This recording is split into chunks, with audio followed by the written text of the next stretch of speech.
thank you again for participating in Seminary on Sunday.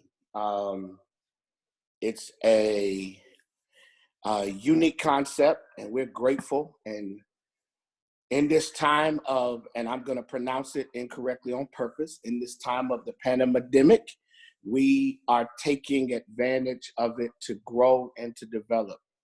The worst thing you can do in this time is lose your edge, lose your focus, and stop being a student. And so we wanted to take advantage of this opportunity to bring together some of the greatest minds in the country as it relates to preaching. And I think, to me, the dean of teaching preachers to preach is with us today. I met this man years ago, and his preaching style, his message, his therapeutic approach resonated with me because I saw in him what I was attempting to do and be in terms of messaging. And years ago, I used to do a preaching conference called the Preaching Institute, and he came and he did a message that was so phenomenal until it literally made me rethink aspects of my life and made me rethink preaching in very real ways. And so Dr. Frank Thomas, who leads the only program, I think, in the country and maybe the world as it relates to a PhD in African American preaching, is here. And he's going to take this next hour or so to expand us and grow us. And I'm excited to introduce to some, and as the old folks say, present to others, the incomparable Dr. Frank Thomas. Please, everybody, mute your phones and mute your gadgets and open your hearts. This is going to be an amazing hour. Thank you. Well, thank you, Dr. John Guns, for, first of all, the gracious invitation, and then the quality of our relationship across the years, and then thirdly, your own preaching prowess. It's a great honor for me to spend this time and to really discuss a subject that I'm tremendously passionate about, as I would imagine that anybody that takes a Sunday afternoon at 3 o'clock and is watching this Zoom call about preaching is also very passionate. And so when you get people who are passionate about the same subject, I've never seen anything but sparks happen when I, for example, interview people. They love preaching and I love preaching. And so let me mention that quickly. On YouTube, I have a series where I interview preachers. You can watch it on my YouTube channel. I have one particular, if you're more interested, after you hear any of this, and you're interested in hearing about what I think about preaching more in depth, at the end, I'm going to talk to you about reading resources. But in the beginning, there's an interview that Dr. Gina Stewart did with me, where I talk about great depth and in detail. I think that, yes, there it is. I just put it in the chat so you can look at that. Let me begin by saying to you how I really became to fall in love with Black preaching. I was a junior in college, and I was at the University of Illinois at Champaign-Urbana. We had a friend of mine who was killed in a botched shoe store robbery. And he had a part-time position, was going to school during the day and working at night in Tom McCann, and was shot and killed. And so on 83rd and Damon in Chicago, where the Reverend L.K. Curry was the pastor, the family was a member of that congregation. And so I sat with a room full of young people, distraught, really, really hopeless and pained, absolutely upset. And Dr. L.K. Curry got up and preached. And I don't know quite what he did, but when he got through, I felt better. When he got through, I had hope.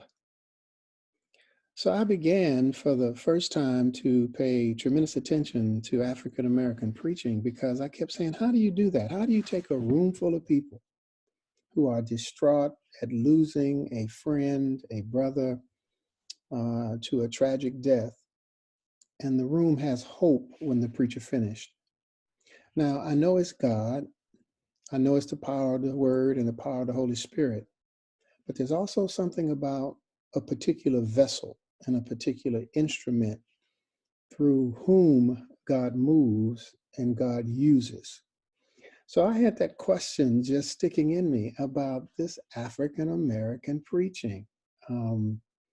I went to a Lutheran church, then a United Methodist church, and I had some samplings of African American preaching, but never like this. I mean, I can't tell you what he preached because that's been 30 something years, but I can tell you that he preached, and that preaching lit a spark in me.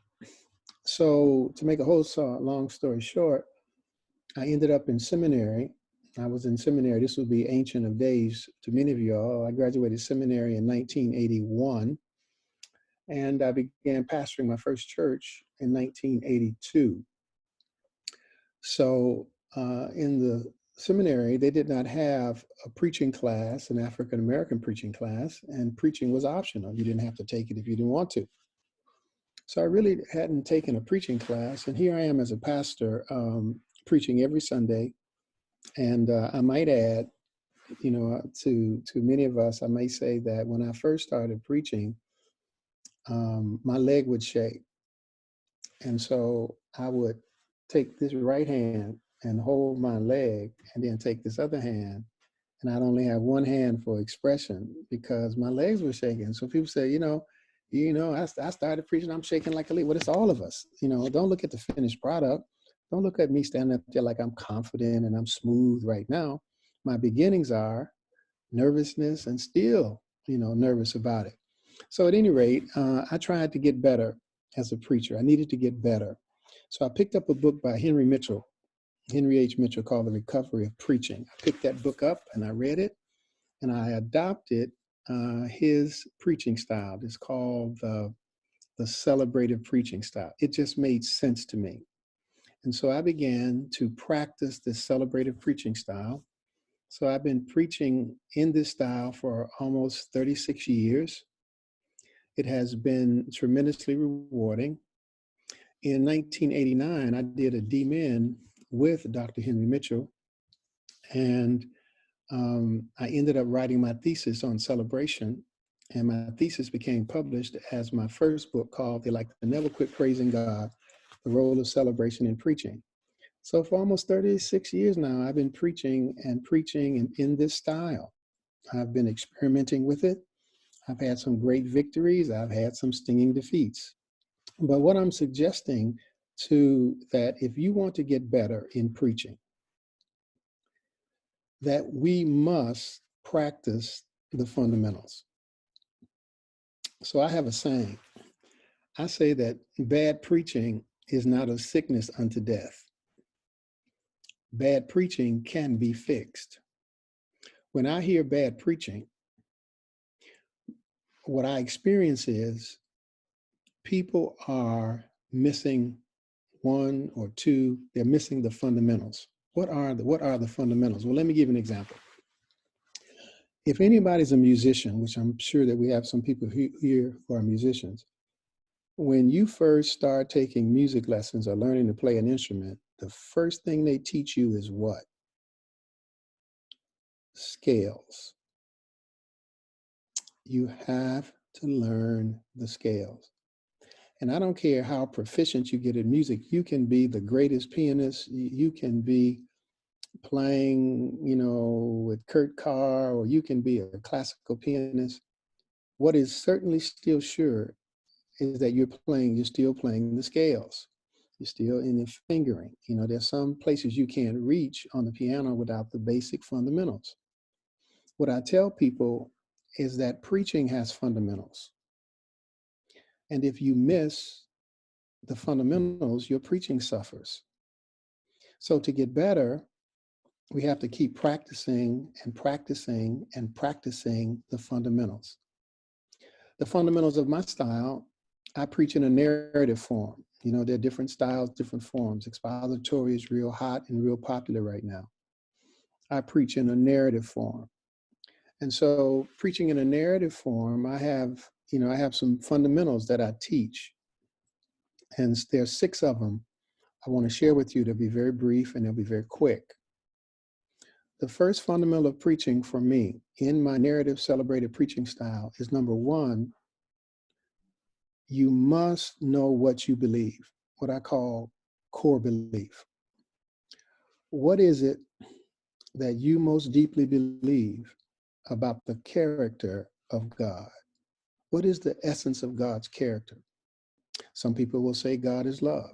Some people will say God is faithful. Some people will say God is present.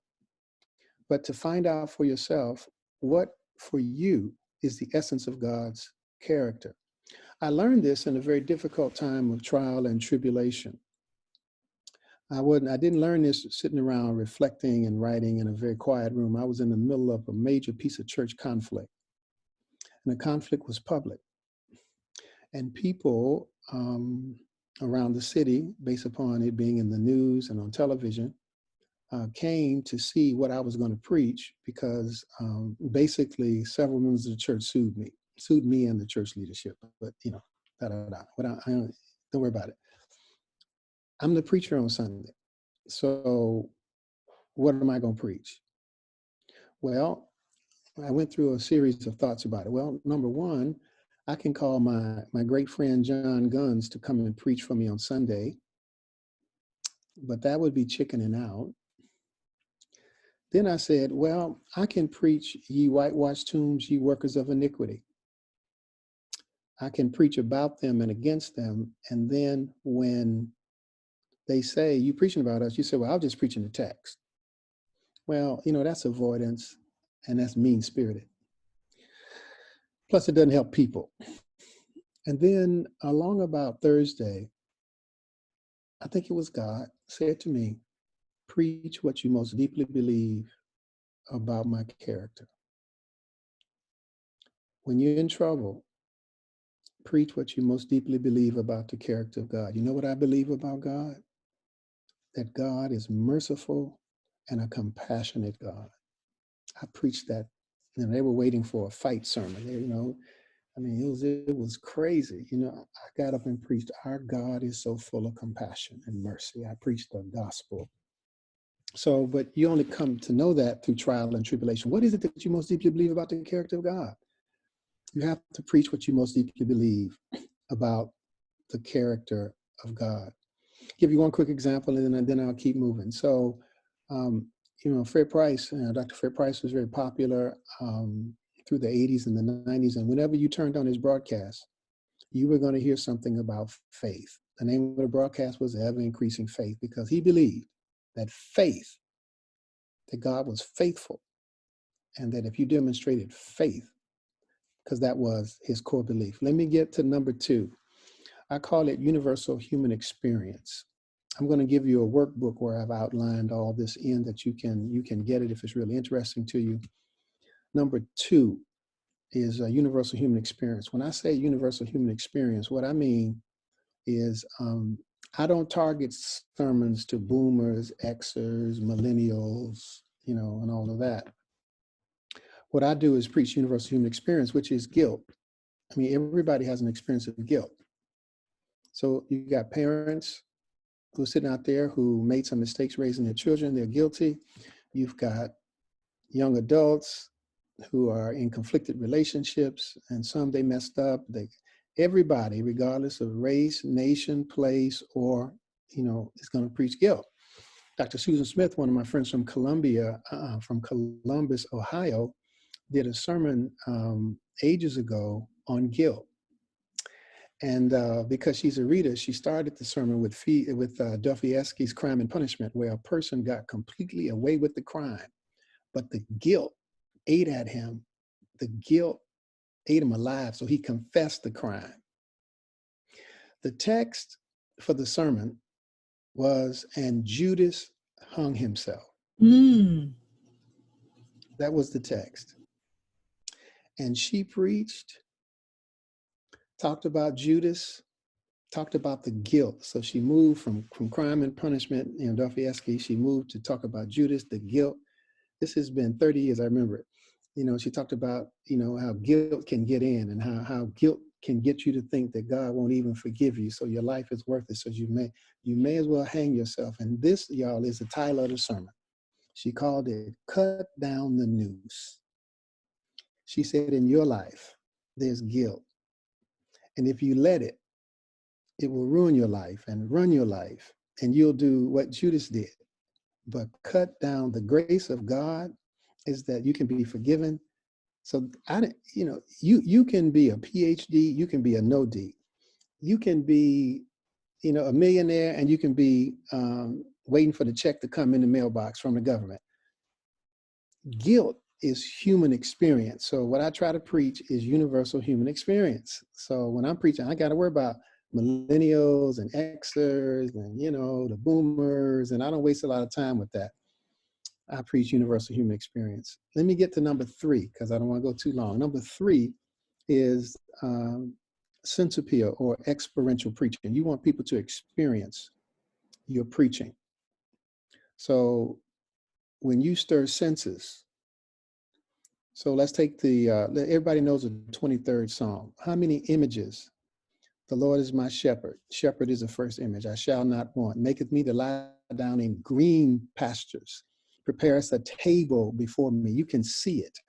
You can experience it. So the process works. This is very quick because you can get it through the workbook, is that when you stir images, when you preach images, it stirs the sense. It creates identification. When identification is created, emotion is released. When emotion is released, the body registers it as interest, and people are open to listen. You can get more of that in the workbook. But these are fundamentals. These are fundamentals that I'm practicing. I'm always working on core belief. What is it that I most deeply believe about God? I'm always working on universal human experience. I'm always working on sense appeal. Number 4, and I call structure, structure, structure. How do you structure a message? When your structure is bad, you're hard to listen to. When you're all over the place, people will exit mentally the message and wait till you get to your hoop to come back in, because you're not making it easy for them to follow you. So structure allows people to follow you in a very easy format. So the structure that I use is situation. There's some situation. There's a complication of the situation. There's a resolution in the gospel text. The word of God is the resolution. And then we celebrate the resolution. So that's situation, complication, resolution. I structure and celebration. I structure my messages. I find that many messages are unstructured. They're all over the place. So people are preaching 2 and 3 scriptures. They're not preaching one scripture. They're not focused. So I believe that structure, that people can leave only with one central idea. Now, you might in your preaching turn a prism where a different angle of that one idea is visible. But you had better, for sure, stay to one idea. People get too many ideas. And then I'll say this parenthetically. One of the sins of preaching in the Black church is over illustration. It's too many illustrations. It makes the sermon long. And because there are so many illustrations, and we love them. I mean, the people are rocking and rolling, the preacher's rocking and rolling, everybody's enjoying it and having fun. The danger of too many illustrations is people are left with your illustration and they miss the main central message. The sermons can be too long, and often I've seen it, I've taught preaching a long time. We have to illustrate, we have to illustrate, we have to illustrate, too many illustrations. That was just parenthetic.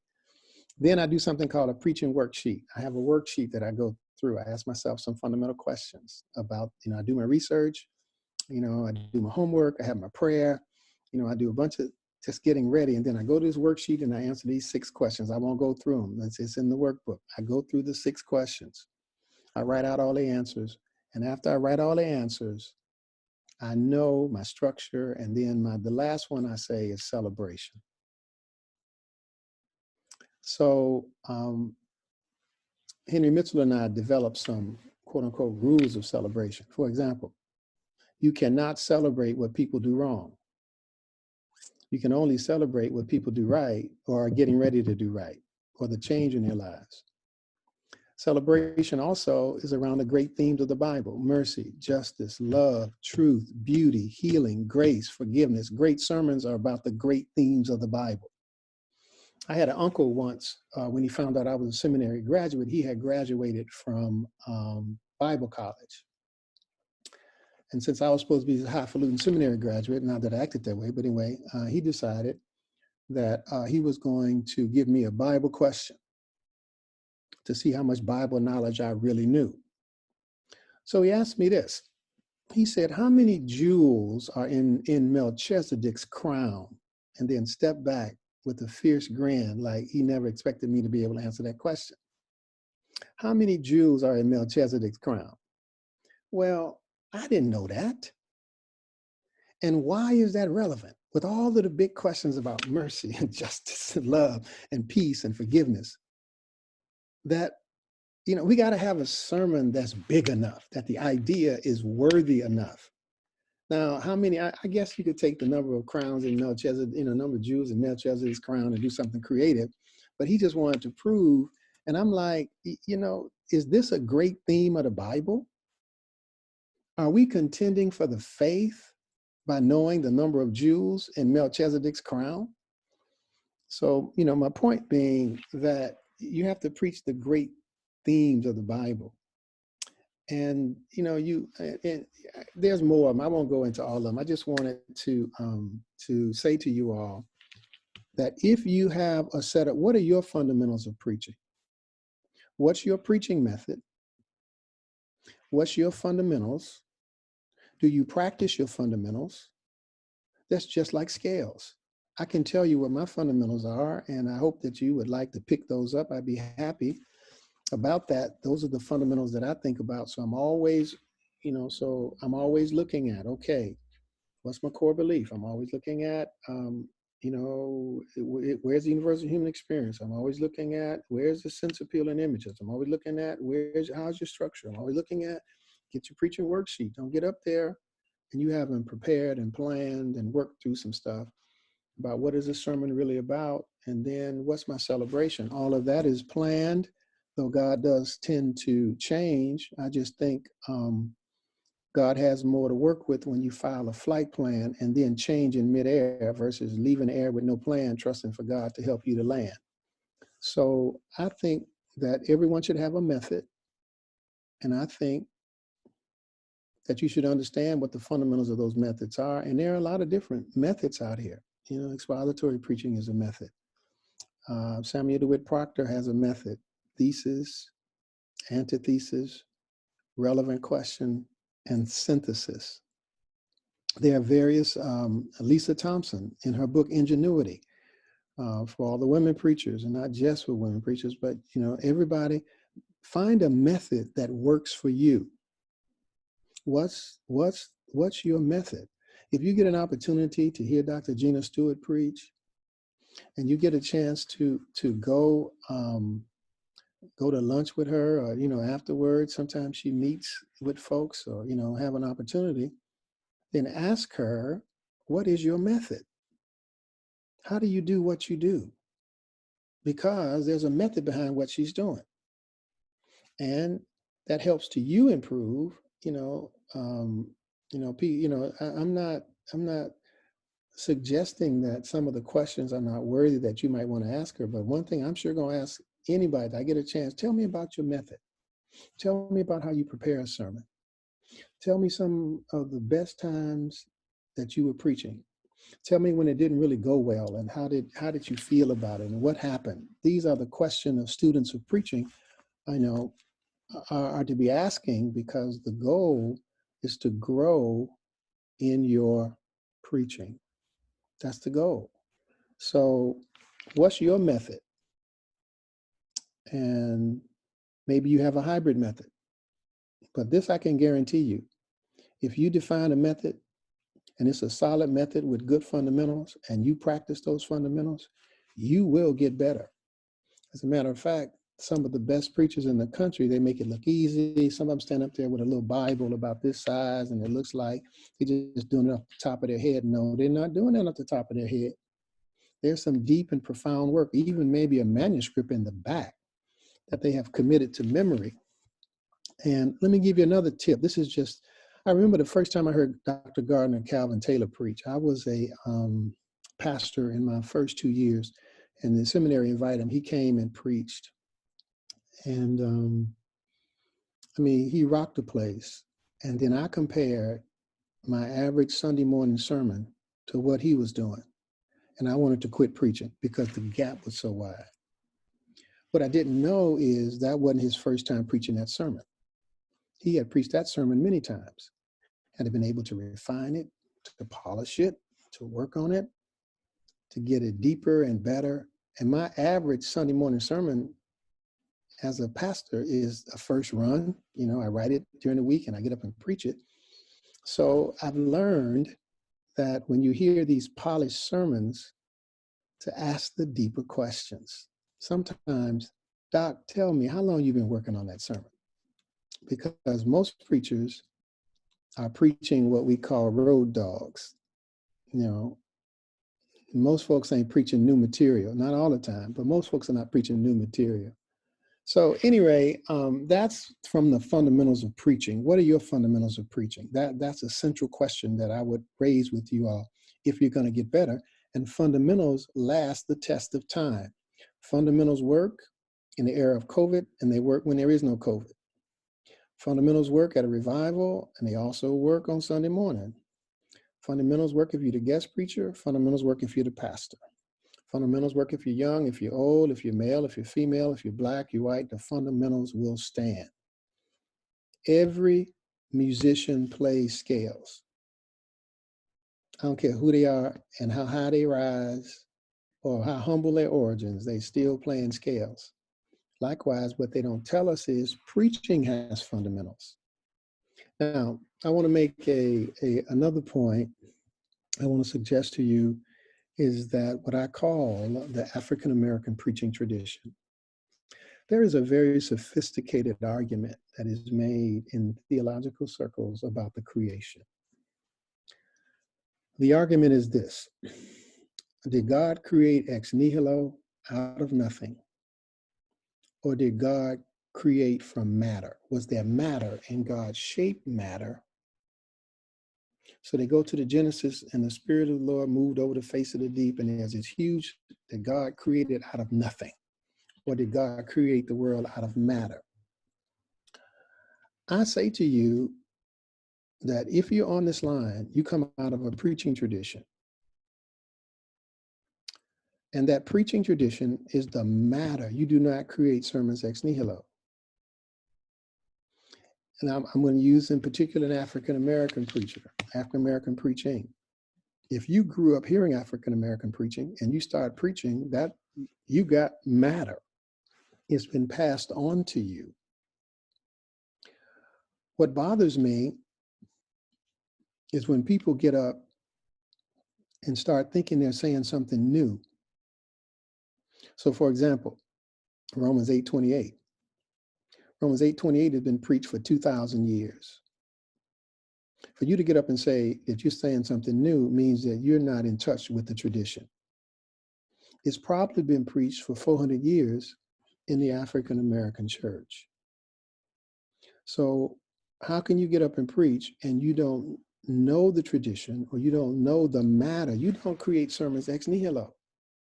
You create sermons out of matter that we have been passed on this tradition. This is a great preaching tradition. I mean, we have had some preachers, you know, Zora Neale Hurston, for example. She did she was a folklorist, and she went down in Florida and recorded some of the sermons of folk preachers, you know, down in Florida. I think it's E-A-U Gaile, G-A-I, something like G-A-I-L-E. You know, I'm messing it up, but she's from Florida. So in one of her books, Jonah's Vine Gourd, she put the sermon in the book.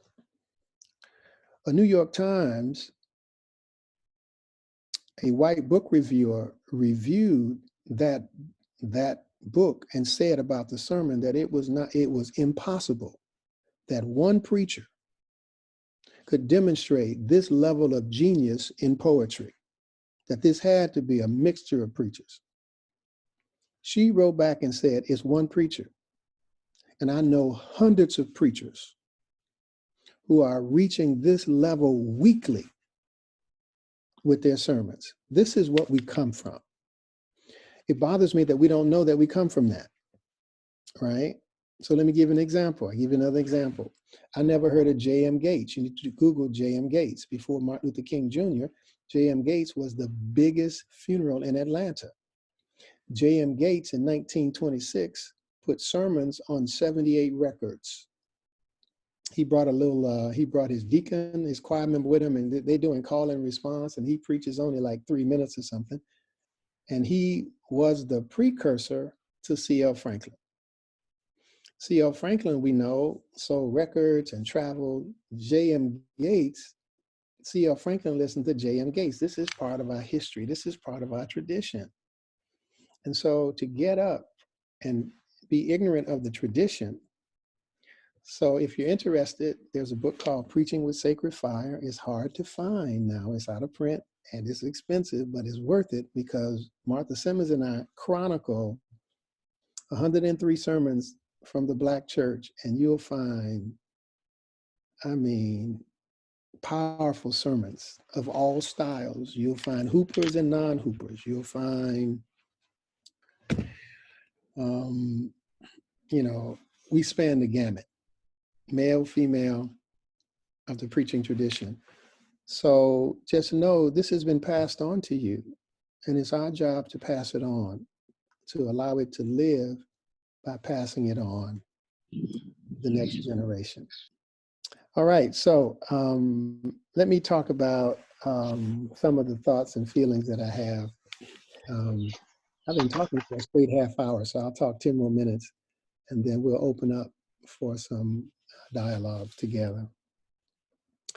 One of the things that I'm really concerned about in preaching, I call it intellectual sloppiness, that we're intellectually sloppy. People are sitting there with iPhones and iPads. So when your facts aren't straight, guess what? They check you out. So I think that we have, when I say intellectual sloppiness, that I remember the first time that I was invited back to preach at my seminary from which I graduated. I had these people who taught me, my professors, and Hebrew Bible, I mean, my New Testament professor, my church history professor, they all sitting there, and I'm getting ready to preach. Because I'm not intellectually sloppy on a regular basis, I didn't have to adjust much, though I did a little bit, to make sure my stuff was tight. Because you never know who's sitting in the audience. I preached in the Duke Chapel, and I was preaching from an Old Testament text. And after I finished, a woman introduced me as the professor of Hebrew Bible at Duke Divinity School. My first question was, how did I do with the text? She said, you were solid. So you can't be intellectually sloppy. You've got to do the work. And if you're intellectually sloppy, it's going to bite you because people are going to fact check it. They are going to fact check it. So let me give you the synopsis of how do I say this, some of the ways that I think about it. One of the questions that I ask myself about my preaching is, can I preach this at my mother's funeral? My dad's funeral. In all likelihood, if the family would so choose, I think I'd be willing to do it. And get your miracle, get your breakthrough, get your blessing. Ain't gonna fly at my mother's funeral. I got to have a word for myself and for the people. So rather than preach sloppy or preach cliches or dazzle the people with cotton candy, I want to give a substantive word. So my muscle is already built. that when it comes time that a truly profound and deep word is needed, I've already built the muscle. This is what I do every Sunday. So it's not that, I got to shift gears because I can't preach, get your miracle, get your breakthrough, get your blessing at the homegoing service of my mother. I'm probably going to have to preach the resurrection. I'm going to have to preach something that's solid, that's sound, that's based in something. And what I worry about is I hear a lot of cotton candy. I hear a lot of skimming the surface to get away, and which brings me to reflect on something that I'm working on. That I think that people have delivery gifts and people have content gifts, and that this will be the last thing, and then we'll open up for questions. People who have delivery gifts can preach the phone book, and people get excited. They just have delivery gifts. They can deliver it. I mean, they excite people. I mean, dang, they got delivery gifts. Other people have content gifts. So let me give an example of content gifts. When I was growing up, they used to have submarines who used to be way underneath the water. If you watch the Navy movies and all that kind of stuff, the submarine is trying to be real quiet so that the sonar doesn't pick it up upstairs where the ship is. So what the ship would do once it picked up the signal from the submarine way down in the water, it would drop a depth charge, which means that's a bomb that goes down, down, down, down, down, down. And when it just hits right above the ship, it explodes. People who have content gifts, they're dropping depth on people. And they have to be willing to wait until the explosion happens and people get it. So God tends to give some people delivery gifts, some people word gifts or content gifts. So I say, what God is trying to do, if God gives you a delivery gift, God is trying to get you to the middle to develop your word gifts to match it, because you can get by on charisma. You can get by on showwomanship or showmanship. You can get by on that, but God is pushing you to deepen that word. If God gives you a word gift and say, I don't want to be showy, I don't want to show, God is pushing you to the other side to release your delivery gift so you can be natural. Not that you have to be showy, but at least be natural. So what God wants is a content-based delivery gift, or a delivery gift that's content-based. God wants both. And most of us get one or the other. So for myself, I think I'm on the word and the content side. And I had to learn to relax because I wasn't a hooper. And I had to learn to relax because I didn't sing. I had to learn to relax because I didn't have a booming voice, but I had content. And so what I've tried to do across the years is develop my content and release my delivery gift rather than be uptight. So if you're not uptight about it, it's an asset. The only way it becomes a liability is if you're uptight about it. I'm a woman, I'm uptight about that. Then that's a liability. If you're a woman and you had the opportunity to preach and that's not a liability, it's an asset, boom, come on here and preach. So not just, gender, but all of us have all kind of liabilities. I keep talking about Dr. Gina Stewart because we have such a wonderful relationship. She's just great, with great friends. And I call her a daughter of thunder. And I said, I would love to boom and thunder like you do. I would love to preach like that. God, you just boom and you thunder. You are a daughter of thunder. And then she says to me stuff like, well, Frank, I wish I could just sit there and talk quiet and make people shout without raising my voice. I'd like to do that. So God gives each of us a gift. And if you see your gift as an asset, you can work with it versus comparing yourself to preach like somebody else because, Martha Simmons says all of us would be hoopers if we could because, hoopers have a canon. They close at the end. Well, that's true, but also it can have no content. So also it can erase the sermon. Also, only thing people left with is with the hooping. So I think that God gives everybody a gift.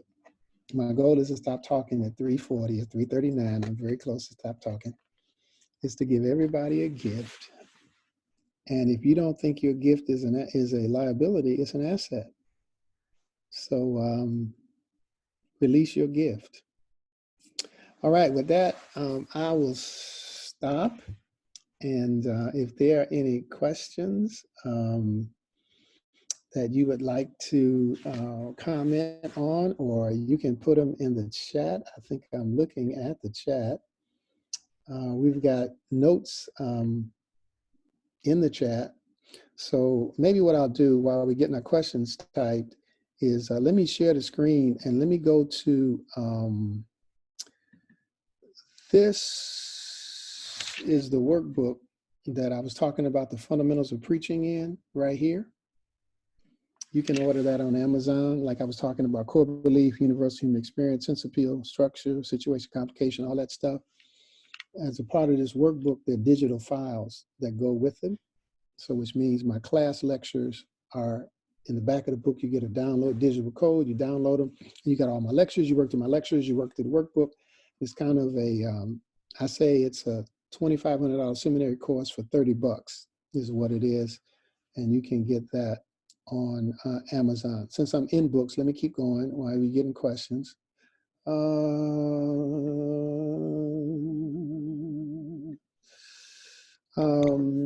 have a book entitled How to Preach a Dangerous Sermon, and I didn't talk much about that today, but it's available again on Amazon.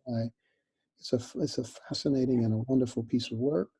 It was so powerful that I think that you can't preach a dangerous sermon every Sunday, but you every now and then you had better preach something that's dangerous. You know, that's it. Preaching it every Sunday is like never preaching it. You ought to preach something that challenges the people, you know, that raises critical issues, that challenges the status quo. You know, so I talk about that in that book. It was so successful that we just released a sequel. Oh, let me see. Can you all see that? Not yet, huh? Hold on a second. It's called Surviving a Dangerous Sermon. This came out about 3 weeks ago. You can see it there. You know, so people said, Pastor, I want to preach a dangerous sermon. How do I survive it? So I lay out how in the world to survive a dangerous sermon. And one more, and then I'm going right to questions. And if you're interested in my discussion about the African-American preaching tradition, I talk here about the intro to the practice of African-American preaching. And a lot of the stuff I said about Zora Neale Hurston is in there, in that book, and this African-American preaching tradition that we have received, you know, that's there. Okay, those are resources for you. Don't forget my YouTube channel. I posted to you an interview for you. And on my YouTube channel, there's a whole bunch of stuff, sermons, interviews, just tons and tons of stuff that you can view. All right, so let me get out of this. And matter of fact, one more thing. Let me show you. I think I can. This is an interview on YouTube. This is a conversation with Reverend Dr. Frank, hosted by Dr. Gina M. Stewart. You can watch that if you're interested in me talking more about what I think about preaching. All right, let me stop share, and I am back to you all with what's my definition of a dangerous sermon. There are sermons that upset the status quo. That in America, there is a hierarchy. And the hierarchy is rich white males are at the top. Marginalized Black, brown people, same-sex people, immigrants are at the bottom. So when you speak on behalf of the bottom people to address the top people, the sermon gets dangerous. Or every church has a hierarchy, right? For many churches, the men are at the top, you know, women at the bottom, and you get up to preach a sermon, you upset the status quo, it gets dangerous. When you preach and speak for the bottom to the top, it gets dangerous. And that's what, in essence, the short version of what some of the present challenges facing today's preacher and preaching. I think one of the biggest challenges I've been seeing is that people are trying to get used to not having an audience. That is one thing when you got people in the room and, it's rocking and rolling and we're doing call and response, the choir's there, you're there. But here now, it's 5 or 6 people and sometimes just one person. So how do I handle the call and response? So I keep saying you have to bring your own fire. That this is one of the biggest changes, that you have to bring your own fire. One of the biggest changes is that when you're not preaching to the masses, and we don't quite know when, even though these people are opening up some of these places, we're not sure when we're going to gather again. So that's one. I think if you're preaching online, eventually we're going to have to come to sermon talk back. So people need to talk back to you. It can't be one way. So do you have a chat? Some people say, hey, I get a chat here, and then somebody will watch the chat, or I'll preach the sermon and then we'll have a talk back time where we can do dialogue. I think we're going there. I also suspect that sermons have to be shorter. That a 55-minute sermon, though people are doing it, I just wonder if people get screen tired, and they get the more screen tired they get, the shorter the sermon has to be. I'm just wondering about that. I'm also wondering about how in the world do we do fellowship so that the internet streaming service is not just one way. So I had an experience with Gary V. Simpson at Concord this morning. I watched him, and for the fellowship hour, I had a fellowship moment in the service, where people shake hands. They put people in chat rooms, and you could talk in the chat with people in the congregation. They divided everybody online, and I was a guest, I was a visitor, and they put me in a chat room. So, where normally I walk around and shake hands and hug, and I'm saying, hey, y'all, how you doing? My name is Frank Thomas. I'm visiting this morning. It's good to be with you all. So we have a wonderful pastor. Do you like our pastor? Oh, yes, I do. I know your pastor very well. I love him deeply, but, that's neither here nor there. My comment is these challenges are, and you need content. People are not going for the fluff. Get your miracle, get your breakthrough, get your blessing. I'm not sure. People are losing family members. People are scared they're going to get COVID. People are losing jobs. In 2008, Dr. Charles Edward Booth, when Lehman Brothers closed, the night Lehman Brothers closed, which locked the credit markets all over the world, and nobody was really sure about that next Monday morning, Charles Edward Booth called me up and said this, Frank, preaching is back in style. He had a saying, and you can, I've got an interview with him. You can view it. He used to always say, I'm going to keep preaching till preaching come back in style. That night he called me, I never forget it as long as I live, and we laughed. He said, Frank, so I think preaching is back in style. I think the surface, the fluff, the candy, the cotton candy, that content is going to last. So what are my thoughts about contemplative preaching? That is what I define. I don't know if you've ever listened to a Howard Thurman sermon. I would recommend that to you. I'll give you the name of my favorite Howard Thurman sermon. It's called Charting the Inward Sea. At Boston University, they have a listening library of all the sermons of Howard Thurman. So if you will Google Boston University, Howard Thurman Listening Center, they'll give it to you. You go down and he has a series called The Inner Life. The second sermon is called Charting the Inward Sea. It's the perfect example of a contemplative sermon, where it's contemplation, it's deep, it's thought-provoking. Sometimes you don't get a chance to say amen because you're listening and thinking about what's being said. That's probably on the word gift side. Yes, Charting the Inward Sea by Dr. Howard Thurman. I've heard about prescriptive preaching. I can't elaborate well. That's Howard John Wesley's definition. Howard John Wesley's in a PhD program. So I did an interview with Howard John Wesley. That's on my YouTube channel. You can watch that from him. He'll be talking about prescriptive preaching. That's how he defines his method, because one of the things that I teach in the PhD program is for each student to define their method. so that this is why I know that you can ask Gina Stewart about her method and she will respond, because we have trained them. So you can ask Howard John Wesley, what's your method? He's going to say prescriptive preaching, and he's going to define it, because that's part of what we do in the PhD program. What percentage should the minister read the Bible for preparation sermons? I think their personal study are both important. I think my best sermons have always come out of my devotional life. The sermon that Dr. John Guns referenced to was a sermon that I wrote called, Have You Ever Been to God's Face? It's in Genesis 33, and it's up on YouTube too, by the way. And it's Jacob wrestling. And when he walks away with the limp, and he turns and calls the place God's face. I've been to God's face. The name of the sermon, have you ever been to God's face? That sermon got written because for 2 weeks in a row at 3 o'clock in the morning, God woke me up for my devotional life to work on that text. And I worked on it and I worked on it. It was speaking to me. I worked on it. I went and bought a Tanakh, which is a Jewish version of the text. I did research. I did study for 2 whole weeks. The best sermons seem to come, not all the time, but a lot of times, out of the preacher's personal devotional life. When you've lived that and lived with it. I lived with that sermon for 2 weeks. So when you hear that sermon, just know it took me 2 weeks of intense prayer, Bible reading, preparation, thought, and reflection to get that sermon in the shape that it was in, because in some ways I was Jacob wrestling with God. And I walked away from with a limp, but my name got changed.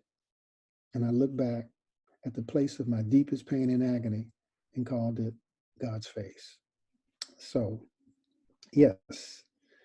The third cohort will probably be 2023. We admit every 3 years. We admitted in January 2020. So our anticipation is we will admit in January 2023. That's my anticipation, which means applications from sometime in 2022. That's my guess. We haven't pinned down dates, but that's that. Any other questions or thoughts or reflections? I've enjoyed my time. I've talked 50 minutes. The next Mixed Method Conference, we're planning for September 2021. We did a conference last year we highlighted expository preaching, womanist preaching, and narrative preaching. We showed people 3 different methods of preaching, and then we allowed them to preach a sermon. And so we're going to do that. It's about to pull that together. Advice for preachers who've been preaching less than 5 years: work on the fundamentals. Get a method. What's your method? Whose method connects with you that you can use as a basics from which to proceed, because you got to be grounded somewhere. You improve by preaching the fundamentals, and if you get a method, somebody will. What am I currently reading? I'm reading an article on Christian nationalism about Donald Trump and how the Christian right, it looks like to us that they sold out their birthright they were the moral majority and they would all this stuff. And then Trump comes along and they back him like crazy. And what we're discovering is that they're doing something called Christian nationalism that's open wide enough that a lot of far rights and far right groups and Trump and Christians and evangelicals can all get under the tent and move in one direction, because they're afraid. They see America as this mythic Christian nation. And so they're voting together to return America back. So Trump taps into that and they vote for him regardless of his morals, because they see. So that's the kind of stuff I'm reading. I'm working on an article that I'm reading that. Tips for preaching to youth and young adults. Resources: Preach Universal Human Experience. If you preach guilt to young people, you preach guilt to old people. What's the experience of those young people in the room? I don't know that we're a lot more alike than we are different. I mean, do young adults wrestle with fear? The young adults wrestle with you know, I went and did a revival once time in a retirement village. I was the only thing under 70 in the room, and I was the only thing black in the room. I did 3 nights, and I was worried that my content was too edgy, and I'm doing, real life stuff. And so nobody said much until we got back to the fellowship hall. And then they told me about that we had been planning retirement for 35 years. And we finally retired and moved down here, beautiful place on the lake. And 2 months after we moved here, he got cancer and he died. And here we are living alone. Or somebody said, I got kids on drugs. I don't know what to do with my inheritance. They're going to smoke it or snort. I mean, so in other words, where can you download a copy? I don't want to go into my system and pull it up. And I can't remember the name of it. It's called Making America Christian Again. And it's 3 or 4 authors. It's a sociological study, and they lay out Christian nationalism and why they say, even as we are saying that white Christian America is declining, the narrative that they built will outlast them. So that's off the top of my head the best I can. When does a new preacher begin to feel? I don't know that the nervousness ever subsides. It's a good thing, but you manage it. So I was preaching a installation for one of my daughters in the ministry, and I was going over the message, and I would happen to be tweeting, as we were coming closer to the sermon, and I looked over this, and I said, you know what? I looked over that sermon. This is crap. I mean, this is not going anywhere. I mean, it don't make sense. But I've learned to trust the preparation. So I went with it. So all of us get nervous. It's like, they singing the song right before you preach. You're looking at I look at the manuscript, this is crap. I mean, but I learned to trust the preparation. I trust my preparation. There it is. Somebody posted it. Thank you so much for that. Kimberly Johnston, thank you so much. That's one of my daughters. She teaches at TSU and has a PhD. She's an ordained minister. Yes, that's the article right there. Making America Christian Again. Christian nationalism and voting for Donald Trump. There it is. What is a non-religious book that will challenge us spiritually?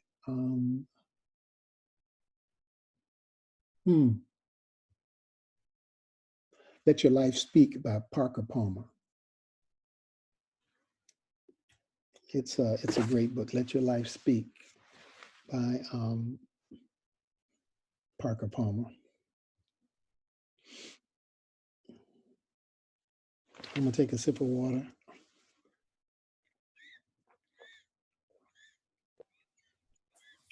Dr. Thomas, let me first of all, thank you for today. Amazing. You're probably one of the most thoughtful people I've ever met in ministry. And I appreciate you. You're actually one of my personal mentors and models, believe it or not, in terms of, and of course, I'm a Howard Thurman fanatic. In fact, I try to model and mimic his thought process. I'm probably very far from it, but Me too. And so I get it. Over the last, I don't know, 30, how many years you've been preaching? 36. Over the last 36 years, from the moment you begun to now, what is probably the greatest lesson you've learned in your preaching journey? What is the one thing that you have learned over the years that is a staple of who you are?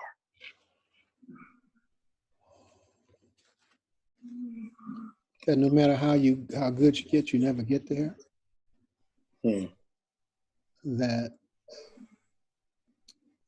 if I did Howard Thurman, I would say to you the kind of humility to understand that if you get it right, it's more God than you. if you get it wrong, God offers you more grace than what you think. Because if you ever think it's you, you're getting ready for a crash. So I keep working on my method. I keep getting better. I'm trying to get better. I'm just trying to get better. That's what I'm just trying to get better. So for example, I'll give you, John, give me, you've done Hampton. So, the Hampton Ministers Conference is it's the Super Bowl of Black preaching. It's a tremendous amount of pressure to preach at Hampton. I was invited to be the morning preacher in 2000. And when they ask you and you accept, pressure comes on your shoulder because this is 8,000 or 9,000 preachers. And if you crash and burn, the whole country knows you crash and burn. I mean, it goes out instantly. It ain't like, you can crash and burn over the corner. Nobody know about you crashing and burn. So it's pressure. So to deflate the pressure, this is what I said. My goal at Hampton, I'm going to preach at home on Sunday, to be a better preacher on Tuesday morning at Hampton than I was on Sunday. To be a better preacher at Wednesday morning I was on Tuesday. To be a better preacher on Thursday. And then when I come back home, to be a better preacher on Sunday than I was on Thursday at Hampton. That I was not going to allow Hampton to define me or to intimidate me, because my real goal is to get better. Though I'll never really get where I want to get, continuous improvement, get better. You work on this for 35 years, a long time. You keep working, you keep this. And the reason that you want to get better is to help people. You don't want to get better so you can increase your speaking engagements. And that's all right. So you can be a revivalist and make a name for yourself. You want in that Bible for somebody to come down that aisle saying, "What must I do to be saved?" Tears flowing down their face. You want somebody to give their life. That's why you get better, to help the people.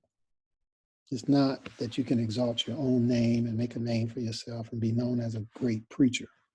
And nothing wrong with that. God can take care of all of that. But John, for me, I just wanted to get better, and humility to know that I never really was going to get there, but I just keep getting better by the grace of God. And if I'm good, God was gracious. If I'm terrible, then I don't have to beat myself up at night. God is more gracious and merciful. Maybe God did some stuff that I don't even know with what was said. I can sit and listen to you just talk. So I am incredibly appreciative to you. For those of you who are on this Zoom, we have been doing this now, I don't know, Kim, 4 or 5 weeks now? And it's just been an amazing journey.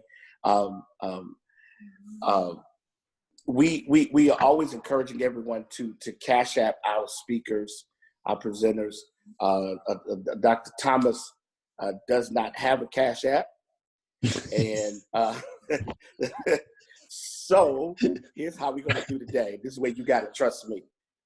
If you want to give him something, if you want to sow into him, and we encourage everybody to do so, you can send the cash app to me, and then I will send it through Zelly to him today. So whatever you send to me, I will make sure he knows exactly that he can verify it, and then I will send it directly to him. And yes, buy his books. That's the other thing. This to me, and I'm gonna have 30 seconds of wow. This to me has been one of the most groundbreaking things that's happened through this pandemic. Is Black preachers getting on Zoom at 3:00 on a Sunday and talking about preaching and hearing presentations on preaching and being stretched in the craft. It started with just my ministry, sons and daughters at our church and through our fellowship, Kingdom Fellowship. And we started with like 30, 40 people. And then it just kind of expanded, because the next week I asked Dr. Kimberly Credit, and she came on and was absolutely amazing and absolutely incredible.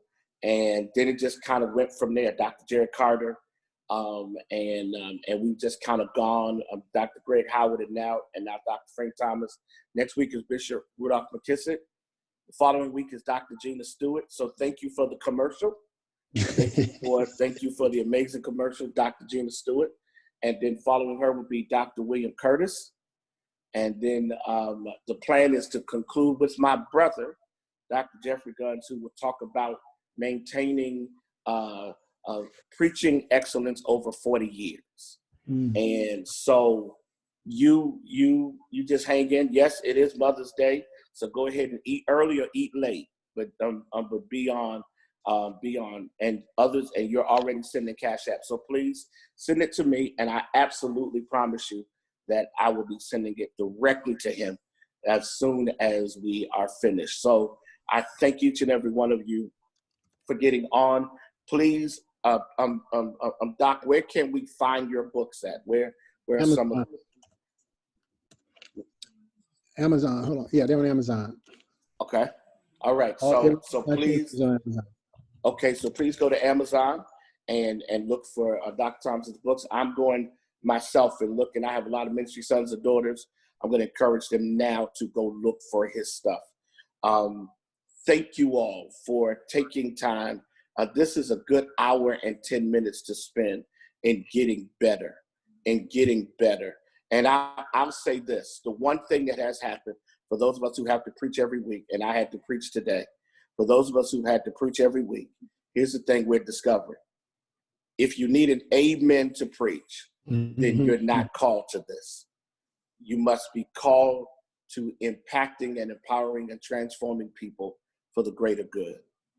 People are in need of the gospel like never before, but they're also in need of the compassion of the preacher.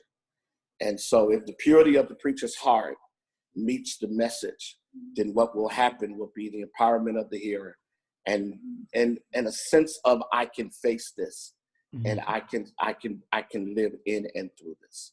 So thank you so much. Dr. Thomas, you have the last word, and then we will go from here. I just thank you. One of the missions of the PhD program, John, is to archive, celebrate, write about the genius of African American preaching to generate a preaching renaissance to revive American Christianity. And so your work here in helping people to get better, we don't just work with PhDs and seminary students, we work with everybody, because the only way we're going to have a preaching renaissance is if everybody. And so I want to thank you for your seminary on Sundays. You're contributing, helping people to get better. I think that Black preaching can generate a preaching renaissance in this nation. And so, but it doesn't, you can't just teach one segment. You got to teach everybody. So I commend you for your work and your effort in putting it together. And I enjoy being a part.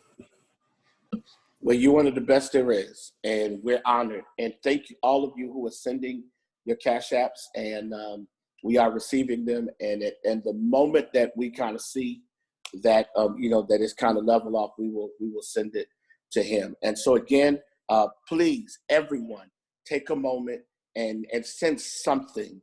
If it's nothing but $5, send something to say thank you to him. It's amazing. And so again, it's Bishop JEG, and you can send it to me, and I will get it to him before the day is out. And I promise you, every dollar you send to me will go directly to him. So again, thank you guys so much. You're amazing. You're incredible. And Dr. Frank Thomas, there's only one you, and we're grateful that you're Black and that you're preaching. We love you so much. Everybody be blessed, and we'll see you guys next week for Bishop Rudolph McKissick Jr. Be blessed, everybody. Thank you.